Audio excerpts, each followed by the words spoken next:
Very good morning students. आज का जो आपका पोएम है, poem number 8 and the name of the poem is 3 years she grew in sun and shower. 3 years she grew in sun and shower by William Wordsworth.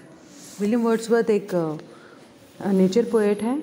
What ever he wrote for the nature और resemblance with the nature, मतलब घूम फिर के हर एक चीज़ उसकी जो भी connectivity अगर आती है ना, he connects directly to the nature.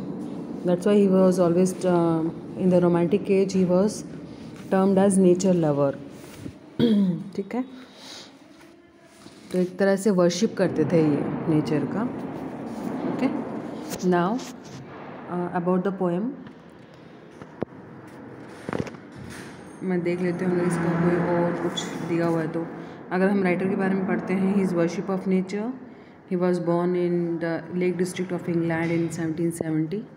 He is through thought to be the first and greatest of the romantic poets. मैंने आपको ये बता दिया, ठीक है। The company of his sister Dorothy and his friend S T. Coleridge saved him from the frustration. इसको जो एक रेवोल्यूशन हुआ था जहाँ पर कुछ नई चीज़ जब ईजाद होती है देश में या दुनिया में, तो काफ़ी ब्लड शेड यानी काफ़ी खून खराबा हुआ था, तो काफ़ी डिस्टर्ब हो गया था वर्ड्सवर्थ। तो इसकी जो बहन है डोरोथी और एस.टी. कॉलेज, इनका जो बहुत ज़्यादा अच्छा दोस्त था, इन्होंने इनको वर्ड्सवर्थ को उभारा और संभाला हर एक चीज़ में, ठीक है। और जो भी है इसके लिखी हुई कविता जो भी है वो स्पिरिचुअल दिखा देता है। Spiritual means connected to the world, जो दुनिया की जो ताकत है, ताकत in the sense nature, ethical values कि क्या करना चाहिए हमें, क्या नहीं करना चाहिए नेचर के लिए, हमेशा इसकी किताब में, इसकी कविताओं में लिखा हुआ मिलेगा। His Lucy poems describes a poet's belief that nature is a guide, guardian and teacher of man. तो ये जो आपका अंश है 3 years she grew in sun and shower, ये एक अंश है उनकी कौन सी किताब से? लूसी पोएम से। मैंने आपको पहले भी बताया था कि जब भी आप ये क्वेश्चन अटैम्प्ट करेंगे पोइट्री का, तो आपको ये बताना है कि ये अगर ये पार्ट किसी किताब से ली गई है तो इसके इसका क्या है, जो कौन सी किताब से ली गई है? ये लूसी पोएम से ली गई है ये, ठीक है। अगर हम अबाउट द पोएम अगर हम देखें तो आप आपकी स्क्रीन में देख सकते हो। The present poem is one of the best known of Wordsworth's Lucy poems. तो ये बहुत ही मशहूर पोएम है ये। In this poem the poet shows his belief in nature. तो इस पोएट्री में क्या बताया उन्होंने? अपना विश्वास नेचर, कुदरत में। He says that nature is a true teacher and guide of man. तो क्या है, नेचर एक तरह से एक बहुत अच्छा टीचर है, सच्चा टीचर है और गाइड है इंसान के लिए। This faith in nature has been presented through the story of an imaginary little girl named Lucy. तो इसे पूरी किताब में इमेजिनरी कैरेक्टर डाला है इसने, लूसी, और उसके ऊपर ये पूरी पोएम लिखी है। Nature promises to act both as impulse and the law as law to this rustic girl. तो ये क्या है, वादा करती है ये कि इस छोटी सी जो काल्पनिक ये जो किरदार इसने लिया हुआ है लड़की का, लूसी का, तो उसमें विश्वास पैदा करने की कोशिश करेंगे। लॉ, जो कुदरत का क्या कानून है वो चीज़ पता लगाना। इम्पल्स माने कि नेचर की धड़कन, नेचर क्या है, कैसे है, तो वो सब चीज़ जानकारी इस लड़की को मिलेगी। रस्टिक गर्ल मीन्स एक गर्ल फ्रॉम ए विलेज और समथिंग, जो काफ़ी बातों से अनजान हो। As a teacher it will bring about an all round development of her personality. तो नेचर कैसे इसको माँ की तरह, एक टीचर की तरह गाइड करेगा इसको, और इसकी पूरी पर्सनालिटी को, लूसी की पर्सनालिटी को डेवलप करेगा। She will learn the happiness of a sportive fawn. तो कहते हैं उसमें ऐसी खुशी उत्पन्न कर देगा नेचर उसके दिल में कि मानो जब एक छोटा सा हिरन का जो बच्चा है वो कितना एक्टिव होता है, कितना क्विक होता है, एनर्जेटिक होता है, उस तरह से करेगा इस लड़की को। फ्रीडम ऑफ ए क्लाउड, और जैसे बादल हमेशा जो आज़ाद होता है, आज़ाद वाले ख्याल इसके मन में होंगे। Flexibility of bending willow. Willow माने एक ऐसी टहनी जिसको आप मोड़ तोड़ सकते हो, जो टूटता नहीं, उससे फ्लेक्सिबल है वो। Grace of motions of the storm, और जो तूफ़ान का जो चाल है, जो एटीट्यूड है, वो इसमें आएगा। The beauty of the stars, और चांद सितारों के जो चमक है, जो खूबसूरती है, वो इसमें रहेगी लड़की में, लूसी में।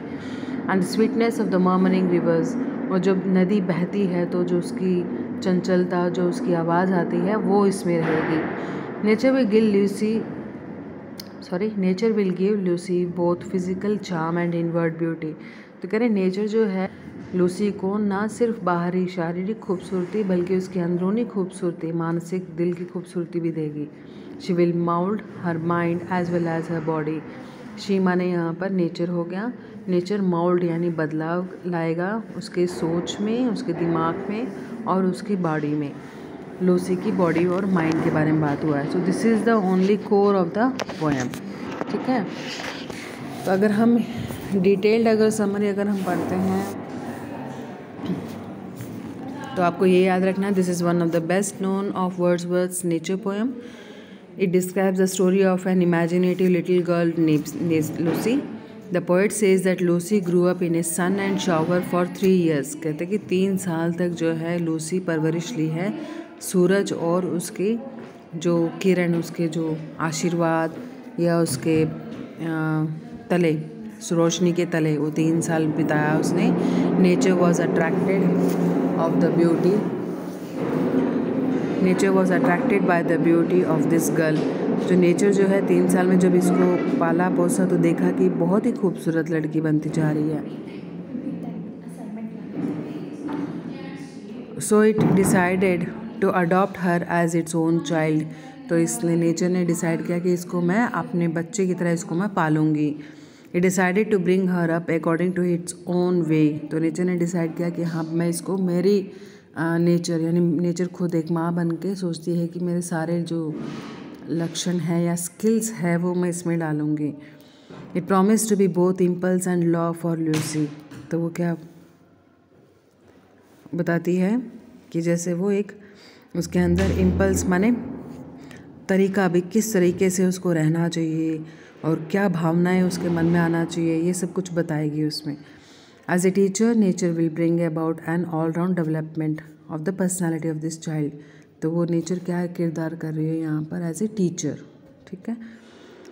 It will have a watch on her every action and deed among the rock and plain, on earth and sky, and in glad and bower.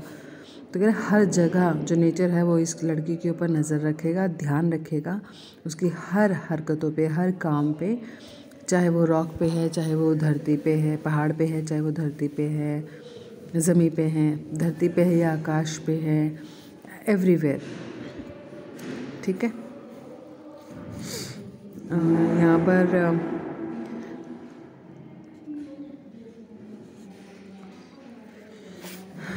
Glad and Bower का मतलब यहाँ पर मैंने देखा है, जैसे ट्रांसक्रिप्शन में इसमें आता है शायद ये झाड़ पोछे या फिर जो जंगल है उसके लिए बोला गया है ये. ठीक है, उसमें भी नज़र रखेंगे. Lucy will enjoy fully in the company of nature. Lucy को बहुत अच्छा लगेगा नेचर की कंपनी में. She will learn the happiness of a sportive fawn, breathe the sweet fragrance of the flowers, and will enjoy the calmness of insensate things. तो आप जंगल का भी अगर आप कभी नज़ारा देखेंगे ना नेचर का, इट्स टू काम, बहुत शांत रहता है वहाँ पर. तो ये सब कुछ चीज़ें वो सीखेगी, खुशबू आएगा उसको, जो स्वीट फ्रैग्रेंस उसको मिलेगा वहाँ पर. Nature promises to give Lucy the freedom of the cloud. तो उसको वो ये चीज़ मैंने आपको डिस्कस कर लिया आपसे पीछे जो भी है. ठीक है. लास्ट में grace of motions of the storm which will teach her to have sympathy for everybody and everything. कहते स्टॉर्म जैसा एटीट्यूड भी रहेगा इसमें और ये सिखाएगा ये सब है कुदरत. उसको लूसी को क्या सिखाएगा कि कैसे उसको दया रखनी है हर किसी वस्तु पे, हर किसी चीज़ पे, हर किसी शख्स पे दया ज़रूर रखेगी अपना. इन the company of nature Lucy will watch beautiful scenes and sites. कहते खूबसूरत नेचर की खूबसूरत सीन और साइट्स देख पाएगी वो एंजॉय करेगी. मिडनाइट स्टार्स को एंजॉय करेगी वो. रिवर को बहते हुए हल्की सी आवाज़ को उसको सुन के बहुत मधुरता महसूस करेगी. The beauty of the scenes will pass into Lucy's face and make her look more charming. और जो खूबसूरती नेचर है वो अपनी खूबसूरती इस गुड़िया, इस लड़की में भी डाल देगी लूसी में, जिसकी वजह से और भी खूबसूरत हो जाएगी. Nature also decides to fill Lucy with vital feelings of delight so that her body grows to a stately form and height and her vision becomes bosoms get large and round. तो यहाँ पर मैं इसको nature decide करता है कि इसको हर तरह से ऐसी फीलिंग्स के अंदर परवरिश दूंगा जिसकी वजह से इसका शरीर भी बहुत ज़्यादा खूबसूरत फूलेगा और फलेगा. In other words nature will give Lucy both physical charm and inner beauty when they will live together. तो कहते नेचर कह रहा है कि जब ये मेरे साथ रहेगी तो ये ना सिर्फ बाहरी खूबसूरती मिलेगी बल्कि अंदरूनी भी खूबसूरती इसको मिलेगी. नेचर थस फुलफिल्ड हर प्रॉमिस. इस तरह से नेचर अपना पूरा प्रॉमिस पूरा करती है. It's work of making Lucy a perfect women was completed. इस तरह से वो इसको पाल पोस के बड़ा करती है और कंप्लीट करती है अपना task. But the poet is sad to think that Lucy died very soon. लेकिन लास्ट में पता लगता है कि लूसी जल्दी मर जाती हैं. एंड ये जो मरने की जो बात सोच के वर्ड्सवर्थ को बहुत दुख हो रहा है. She soon become a thing of the past living the poet all alone on this charm and quiet scene. और लास्ट स्टैंजा में ये दिखाया जा रहा है कि वो अकेला बैठा है और वो ये महसूस कर रहा है कि आखिरकार उसने मुझे अकेला वो मुझे छोड़ के चली गई. ठीक है, तो स्टैंजा वाइज है ये. अगर आप स्टैंजा वाइज समरी आपकी बुक में होगा तो आप देख सकते हो. It's very easy. ठीक है, आपको पोएम का नाम 3 years she grew in sun and shower William Wordsworth ने लिखा है. William Wordsworth is a nature poet. Then this extract has been, or this poem is taken from his Lucy poems.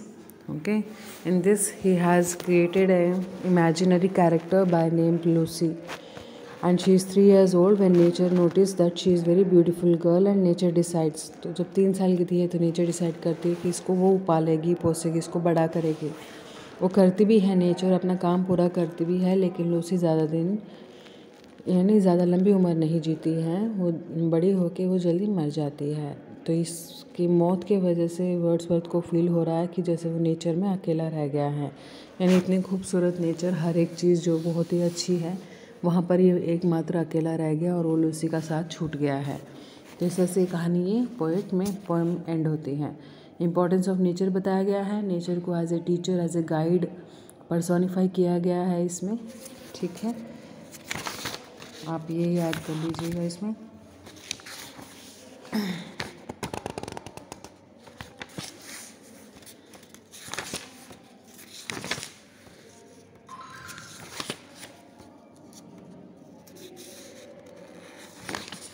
बस इतना ही है बच्चों पोएम. ये मैं देख रही थी कुछ और मिल जाए पॉइंट्स. इतना ही है बच्चों ये.